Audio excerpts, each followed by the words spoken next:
Hello guys, welcome to Guidement. मैं हूं विशु आनंद। तो इससे पहले मैंने अपने पिछले लेक्चर में क्लास 10th के सेकंड चैप्टर को कवर किया था, जो था acid basis and salt.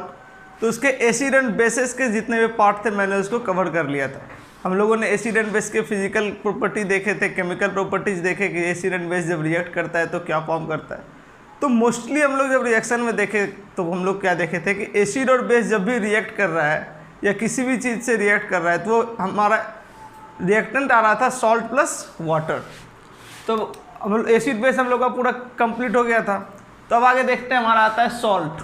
Salt के पार्ट को देखते हैं। तो सॉल्ट इसका क्या कहलाएगा? Ionic compound formed by neutralisation reaction. हम लोगों ने पिछले लेक्चर में पढ़ा था कि एक न्यूट्रलाइजेशन रिएक्शन होता था। तो क्या था वो न्यूट्रलाइजेशन रिएक्शन? तो हमारा न्यूट्रलाइजेशन रिएक्शन था acid plus base that gives salt plus H2O। ये रिएक्शन जब हम लोग पढ़े थे पिछले लेक्चर में, जब एसिड और बेस आपस में रिएक्ट करता है तो प्रोडक्ट हमारा देता है सॉल्ट प्लस H2O, और उसको हम लोग क्या कहते हैं? Neutralisation reaction. तो वैसा आयोनिक कंपाउंड जो कि न्यूट्रलाइजेशन रिएक्शन के कारण फॉर्म करता है, न्यूट्रलाइजेशन रिएक्शन कंप्लीट करने के बाद फॉर्म करता है, उसे हम लोग कहेंगे सॉल्ट। तो अब आगे देखते हैं सॉल्ट का pH कितना होता है। तो जब सॉल्ट कोई भी फॉर्म होगा, कैसे? तो strong acid plus strong base.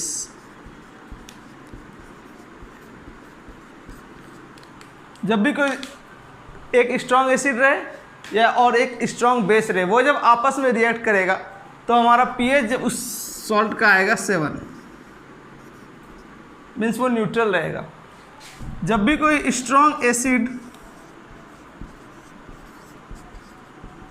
React कर रहा है वीक बेस से, क्या है? जब एसिड हमारा स्ट्रॉन्ग है लेकिन बेस जो है वो हमारा वीक है, तो pH जो होगा वो लेस देन 7 होगा, और वो होगा हमारा एसिडिक। और जब कोई वीक एसिड हो और वो हमारा रिएक्ट कर रहा है स्ट्रॉन्ग बेस से, तो pH का वैल्यू क्या हो जाएगा? तो pH हो जाएगा ग्रेटर देन 7, और ये हमारा हो जाएगा बेस इमेज। तो सॉल्ट के pH को हम लोगों ने देखा कि जब कोई भी स्ट्रॉन्ग एसिड रिएक्ट कर रहा है स्ट्रॉन्ग बेस से, तो उसका pH कितना आ रहा है? 7, वो हमेशा न्यूट्रल रह रहा है। लेकिन जब कोई स्ट्रॉन्ग एसिड रिएक्ट करेंगे वीक बेस से, कि एसिड जब स्ट्रॉन्ग हो और बेस जब वीक हो, तो उसका pH जो होगा वो 7 से कम आएगा और वो कहलाएगा एसिडिक। और जब कोई भी वीक एसिड हम लोग ले और उसके साथ में रिएक्ट कराएं किससे? स्ट्रॉन्ग बेस से, तो हमारा pH जो है वो 7 से ज़्यादा होगा और वो कहलाएगा बेस। तो हम लोगों ने देखा कि सॉल्ट क्या होता है। तो वैसा आयोनिक कंपाउंड जो न्यूट्रलाइजेशन रिएक्शन के कारण फॉर्म होता है उसे हम लोग सॉल्ट बोलते हैं। और सॉल्ट के pH देखे कि जब स्ट्रॉन्ग एसिड बेस से रिएक्ट करेगा स्ट्रॉन्ग बेस, तो pH 7 होगा। और जब pH से कोई भी स्ट्रॉन्ग एसिड रिएक्ट करेगा वीक बेस से, तो pH जब 7 से कम आएगा तो हमारा एसिडिक नेचर हो जाएगा।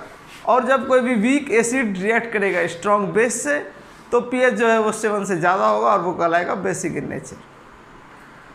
तो चलिए हम लोग pH देखने के बाद अब आगे देखते हैं chemicals from common salt. Means कुछ कॉमन सॉल्ट के हम लोग केमिकल रूप फॉर्मूला देखते हैं, मतलब कैसे वो केमिकल अपने रूप में रहते हैं।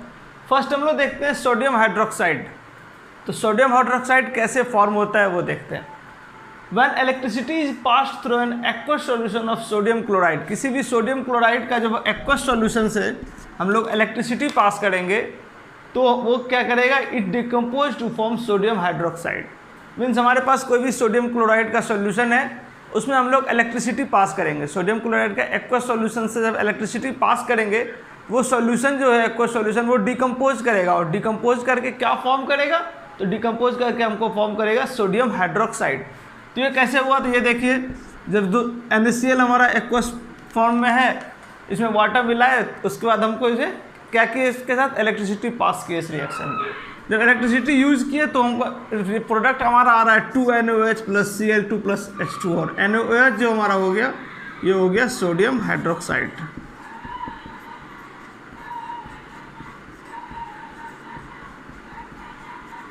तो हम लोगों ने देखा कि सोडियम हाइड्रोक्साइड कैसे फॉर्म करता है, जब कोई NaCl एक्वस NaCl सॉल्यूशन है उस पर जब हम लोग हीट पास करते हैं तो क्या होता है, वो सॉल्यूशन जो है वो डिकम्पोज होता है और वो फॉर्म करता है सोडियम हाइड्रोक्साइड। तो अब नेक्स्ट हम लोग देखते हैं ब्लीचिंग पाउडर। तो ब्लीचिंग पाउडर कैसे फॉर्म होता है? It is produced by the action of chlorine और dry slack lime. Dry slack lime का हमारा केमिकल फॉर्मूला है CaOH का होल 2। मीन्स जब क्लोरीन जब रिएक्ट करेगा किससे, तो CaOH के होल ट्वाइस से। जब CaOH के होल 2 से हम लोग क्लोरीन का रिएक्शन करवाते हैं तो हमारा प्रोडक्ट आता है CaOCl2 प्लस H2O, और ये हमारा CaOCl2 क्या है, वो हमारा है ब्लीचिंग पाउडर। CaOCl2 हमारा हो गया ब्लीचिंग पाउडर। तो ब्लीचिंग पाउडर कैसे फॉर्म हुआ? जब CaOH का whole twice that means dry slack lime react करता है क्लोरीन से, तो हमको क्या फॉर्म करता है, वो CaOCl2 प्लस H2O। अब देखते हैं ब्लीचिंग पाउडर के कुछ यूजेस, मीन्स कहाँ कहाँ हमको ब्लीचिंग पाउडर यूज होते हैं। फर्स्ट है for bleaching cotton and linen in the textile industry. Textile industry में कॉटन या और लिनन को क्या करते हैं, उसे ब्लीच करने के लिए यूज़ करते हैं। Second, as an oxidising agent in many chemical industry. किसी भी केमिकल इंडस्ट्री में ऑक्सीडाइजिंग एजेंट के रूप में हम लोग भी ब्लीचिंग पाउडर का यूज़ कर सकते हैं। And third, for disinfecting drinking water to make it free of germs. Drinking water को प्योर करने के लिए हम लोग ब्लीचिंग पाउडर का यूज़ करते हैं। क्यों प्योर करते हैं? क्योंकि वो फ्री ऑफ जर्म्स करने के लिए। तो नेक्स्ट हम लोग देखते हैं बेकिंग सोडा। बेकिंग सोडा कैसे फॉर्म होता है?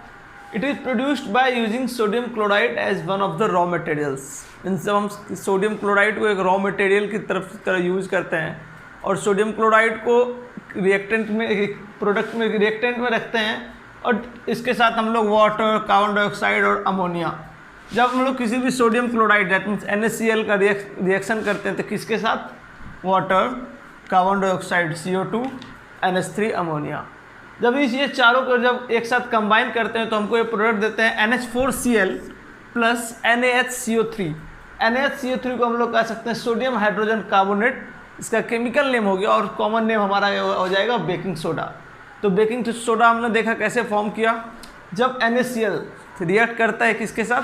Hydrogen, carbon dioxide and ammonia, तो प्रोडक्ट हमको क्या देगा? NH4Cl plus NaHCO3 that is sodium hydrogen carbonate. तो हम लोगों ने देख लिया कि बेकिंग सोडा कैसे फॉर्म होता है। अब देखते हैं कि बेकिंग सोडा का यूज कहाँ कहाँ होता है। तो फर्स्ट यूज बेकिंग सोडा का है for making baking powder. Baking powder use बनाने में हम लोग यूज करते हैं। सेकंड है it is also an ingredient in antacid. किसी भी एंटासिड हम लोग जब फॉर्म करते हैं तो एंटासिड में भी एक इंग्रेडिएंट है, क्या हमारा इंग्रेडिएंट है? वो बेकिंग सोडा। थर्ड है it is also use in soda acid fire extinguisher. एक टाइप का फायर एक्सटिंग्विशर है, देते सोडा एसिड फायर एक्सटिंग्विशर में भी हम यूज़ करते हैं किसका? बेकिंग सोडा का। तो इसमें नेक्स्ट देखते हैं वॉशिंग सोडा। वॉशिंग सोडा कैसे फॉर्म होता है? तो recrystallisation of sodium carbonate gives washing soda. जब सोडियम कार्बोनेट रिक्रिस्टलाइज करेंगे, जब हम किसी भी सोडियम कार्बोनेट को, तो कैसे करेंगे? सोडियम कार्बोनेट हमारा हो जाएगा Na2CO3। सोडियम कार्बोनेट को जब हम रिएक्ट कराते हैं किससे? 10H2O means 10 molecules of water के साथ जब सोडियम कार्बोनेट को रिएक्ट कराते हैं तो हमारा प्रोडक्ट आता है Na2CO3.10H2O, और यही हमारा जो प्रोडक्ट आया, यही हमारा प्रोडक्ट कहलाता है वॉशिंग सोडा। वॉशिंग सोडा कैसे फॉर्म हुआ? जब सोडियम कार्बोनेट रिएक्ट कर रहा है किसके साथ? वाटर के साथ। दैट मीन्स जब सोडियम क्लोराइड को हम लोग रिक्रिस्टलाइजेशन कर रहे हैं तो क्या प्रोडक्ट में फॉर्म करके दे रहा है हमारा? Washing soda, that is Na2CO3.10H2O। अब आते हैं वॉशिंग सोडा के कुछ यूज। फर्स्ट है it is use in glass, soap and paper industry. Glass industry में यूज होता है, सोप इंडस्ट्री में यूज करते हैं, पेपर इंडस्ट्री में यूज करते हैं। सेकेंड है it is use in the manufacture of sodium compound. किसी भी सोडियम कंपाउंड को जब हम मैन्युफैक्चर करते हैं, जैसे हम लोग एग्जाम्पल में ले सकते हैं बोरेक्स, जब बोरेक्स को मैन्युफैक्चर करते हैं तो उसमें हमारा यूज होता है वॉशिंग सोडा का। थर्ड है it can be use as cleaning agent for domestic purpose. Domestic purpose में एक क्लीनिंग एजेंट के रूप में यूज़ कर सकते हैं। और हम लोग यूज़ कर सकते हैं जो वाटर के हार्डनेस को रिमूव करने के लिए हम लोग वॉशिंग सोडा का यूज़ कर सकते हैं। तो हम लोगों ने देखा डिफरेंट टाइप्स ऑफ सॉल्ट का, देख लिए केमिकल फॉर्म देखे हम लोग, ठीक। लास्ट टॉपिक हमारा इस चैप्टर का आता है प्लास्टर ऑफ पेरिस। तो प्लास्टर ऑफ पेरिस कैसे फॉर्म होता है? On heating gypsum at 373 kelvin it loses water molecules and become calcium sulphate hemihydrate. जब जिप्सम को हम लोग 373 केल्विन पे हीट करेंगे तो उसमें क्या होगा, उसका वाटर मॉलिक्यूल्स जो है वो उससे सेपरेट हो जाएगा, अलग हो जाएगा, और जो वाटर मॉलिक्यूल्स उससे अलग हो जाएगा तो वो क्या फॉर्म करेगा, हमारा कैल्शियम सल्फेट हेमीहाइड्रेट। और इसी प्रोडक्ट, इसी को केमिकल सल्फेट हेमीहाइड्रेट का जो हमारा कॉमन नेम है वो हम लोग का है प्लास्टर ऑफ पेरिस, और उसका केमिकल फॉर्मूला हमारा है CaSO4.12H2O। तो हम देखिए प्लास्टर ऑफ पेरिस कैसे फॉर्म होता है। जब हम जिप्सम को 373 केल्विन पे हीट करेंगे तो उस जिप्सम से जितना भी वाटर मॉलिक्यूल्स रहेगा वो जब अलग हो जाएगा तो जो हमारा उस फॉर्म बचेगा बच जाता है उसमें CaSO4.12H2O, और ये इसको हम लोग कहते हैं कैल्शियम सल्फेट हेमीहाइड्रेट। और जब यही प्रोडक्ट CaSO4.12H2O जब प्लास्टर ऑफ पेरिस को हम लोग 1/2H2O वाटर के साथ फिर से रिएक्ट करा देते हैं तो प्रोडक्ट हमारा उसमें फॉर्म होता क्या आता है CaSO4.2H2O, that is called gypsum. तो हम लोग देखा जिप्सम को जब हम हीट करते हैं दैट मीन उससे हीट को अलग कर देते हैं, निकाल देते हैं, तो हमारा क्या फॉर्म हो रहा था, प्लास्टर ऑफ पेरिस। और जब प्लास्टर ऑफ पेरिस को हम लोग वाटर से फिर से रिएक्ट कराते हैं तो हमारा क्या फॉर्म करता है, जिप्सम। तो इस टाइप से हम लोगों ने देखा कि एसिड बेसिस एंड सॉल्ट के पूरे पार्ट को मैंने कवर कर लिया है।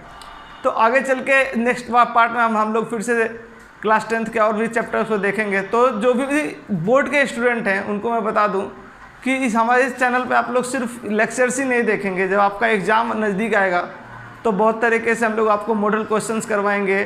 फिर जो क्रैश कोर्स होता है दैट मीन्स लास्ट टाइम में रिवीजन कैसे करें, बहुत ही टाइप कम्पिटिटिव एग्ज़ाम आगे आपको जो फेस करने होंगे उसके भी बहुत सारे हम लोग क्वेश्चंस को कवर करते जाएंगे। तो अगर आपको वीडियो अच्छा लगे तो please do like, share and subscribe. Thank you.